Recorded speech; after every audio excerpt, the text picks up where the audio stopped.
Ya, tadi sudah gue posting City dan Liverpool. Sekarang gantian Real Madrid dan Barca. Kita mulai dari Real Madrid dulu. Gue cuman bisa bilang ya selamat untuk Real Madrid. Kalian adalah juara La Liga 2020. Mereka tidak akan melepas lagi. Sisa 4 match. Dan salah satu bukti kenapa mereka jadi juara adalah di laga-laga yang susah, di mana mereka susah cetak gol, dapat satu peluang mereka manfaatkan. Sekarang yang cetak gol si Ramos penalti. Kalau nggak salah 3 match beruntun menang cuma 1-0, 1-0. That's enough. That's enough 1-0. Karena di masa-masa seperti ini udah nggak penting lagi main bagus atau enggak. Cuman gue paham apa yang apa yang kita berapa kali bahas di DPI dengan Binder, yang dicemaskan oleh Binder bahwa mereka harus mendatangkan striker yang bisa cetak gol atau pemain yang bisa cetak gol, nggak bisa cuma ngandelin Benzema doang. Dan bahkan 2 match kalau nggak salah Ramos cetak gol lewat penalti. That's okay, mau penalti atau apa nggak begitu masalah. Tapi tadi itu gue bilang matchnya sangat imbang, terutama di babak pertama. Atletico itu benar-benar tidak bertahan, tidak mungkin kalah sedikit di ball possession, tapi benar-benar menyerang, mendapatkan beberapa peluang yang bagus sehingga Madrid cukup kewalahan. Yang jelas nggak ada Hazard, nggak ada kreativitas. Jadi tadi itu serangan itu murni dari sayap terus, dari sayap banyak. Kalau ada Hazard, dan Hazard kan sudah klop kalau gue bilang dengan Benzema ya, banyak sekali kombinasi, dia bisa memanfaatkan skill individunya, bisa shooting. Itu ngaruh banget ada Hazard atau tidak. Kalau nggak ada Hazard mah tinggal crossing dari sayap aja. Dan itu bukan Madrid. Madrid harus punya pemain yang bisa cetak gol, tidak boleh tergantung oleh Benzema. Apalagi Ramos tambah lama tambah tua kan, sekarang udah berapa itu orang, 34, nggak tahu, pokoknya udah senior banget lah. Jadi lebih rentan cedera. Apalagi Ramos minggu depan nggak main kalau nggak salah ya. Kita lihat bisa nggak bermain tanpa Ramos, karena waktu lawan Sociedad di mana Ramos cedera keluar, di situ digempur habis-habisan Real Madrid. Jadi peran Ramos itu sangat penting sekali. Cuman kalau Hazard main lagi, feeling gue sih ya disapu bersih, karena peran Hazard itu sangat penting. Dia sudah mulai tune in ya dengan Madrid. Jadi untuk gue sih nggak ada alasan mau Barca tadi main bagus banget untuk tidak menjadi juara, karena 10 tahun terakhir baru 2 kali juara dan mereka ngebet banget. Champions League udah disapu bersih sama Madrid. Sekarang justru di mana Barcelona terseok-seok, Madrid juga mengalami musim yang sulit, tapi ada peluang langsung diterkam, dihabisin, selesaikan, sisa 4 match sapu bersih lah. Jadi gue juga melihat untuk next matchnya Madrid tidak akan cetak banyak gol ya, 1-0, mau penalti mau apa bodo amat, pokoknya yang penting memanfaatkan satu peluang, setengah peluang ini. Disitulah, karena mereka sudah biasa punya mental juara, sudah menunjukkan di Champions League bahwa mereka sangat bisa mematikan, kill the game.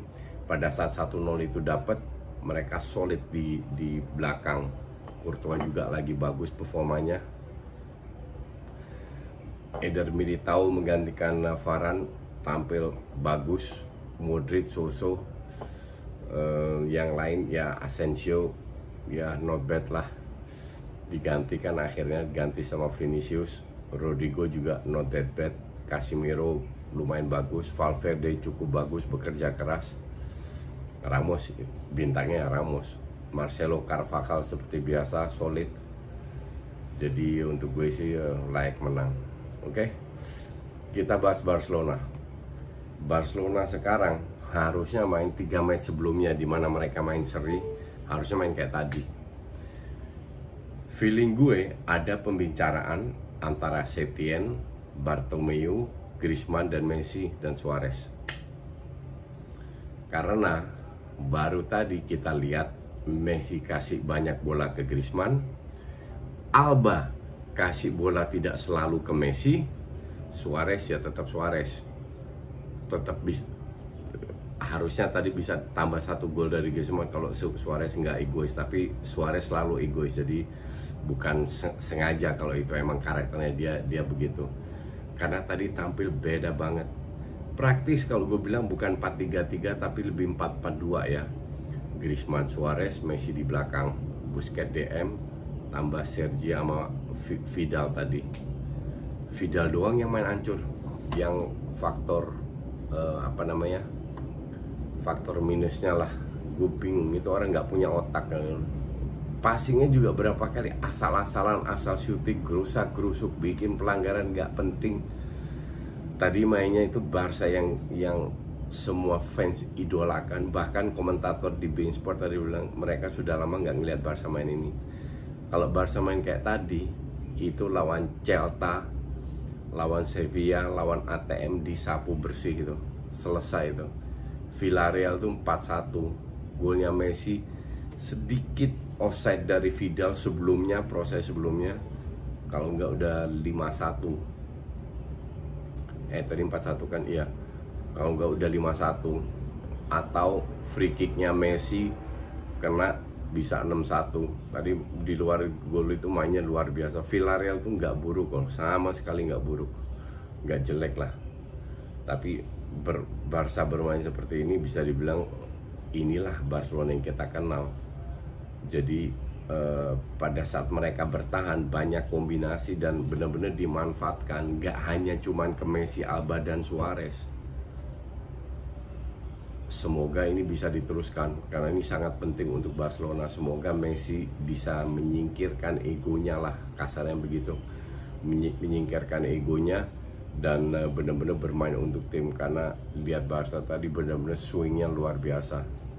Tapi masih ada catatan untuk PR, yaitu apa, lini tengah. Kalau lihat golnya Villarreal, itu golnya keren karena lini tengahnya lambat. Itu yang jadi masalah. Kalau untuk gue tetap pendapat gue nggak berubah. Kalau gue bilang si Busquets buang atau cadangan, datengin 1 DM yang lebih kuat. Rakitic buang, Vidal buang, Braithwaite buang, nggak ada guna itu pemain. Pique buang atau cadangan.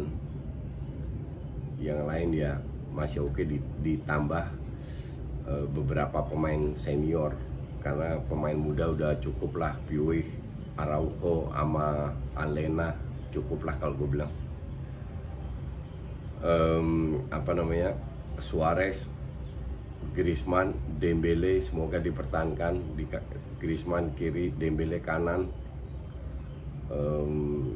sama Messi ditambah 2 DM di tengah, jadi ada 4 pemain yang bermain untuk kedepannya ya.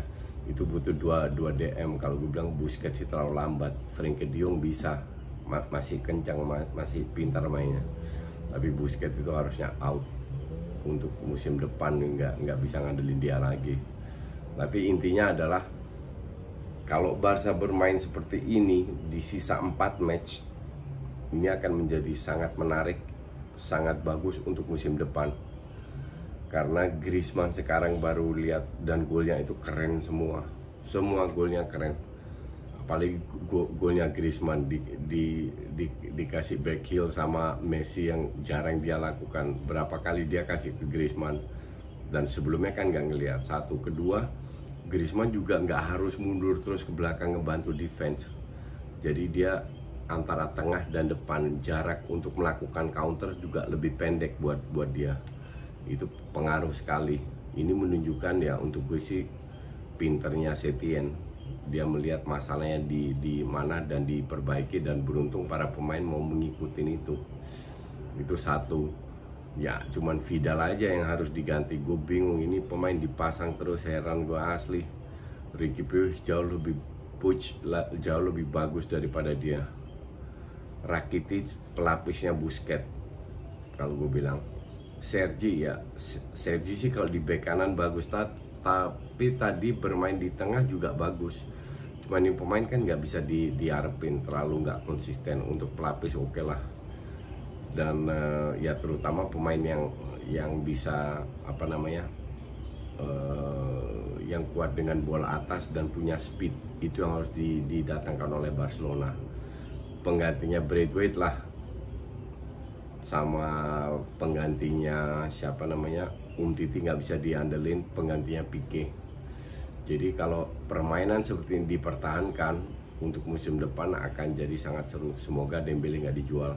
Bahkan di sisa 4 match ini tetap pressure, walaupun Madrid 100% juara, tapi tetap dia harus ada under pressure terus Madrid biar sampai di match ketiga, kalau bisa sampai di match terakhir akan tetap seru. Oke, gue rasa itu aja dulu. Sudah cukup nonton banyak match. Kita bertemu di next match lagi. Thank you for watching.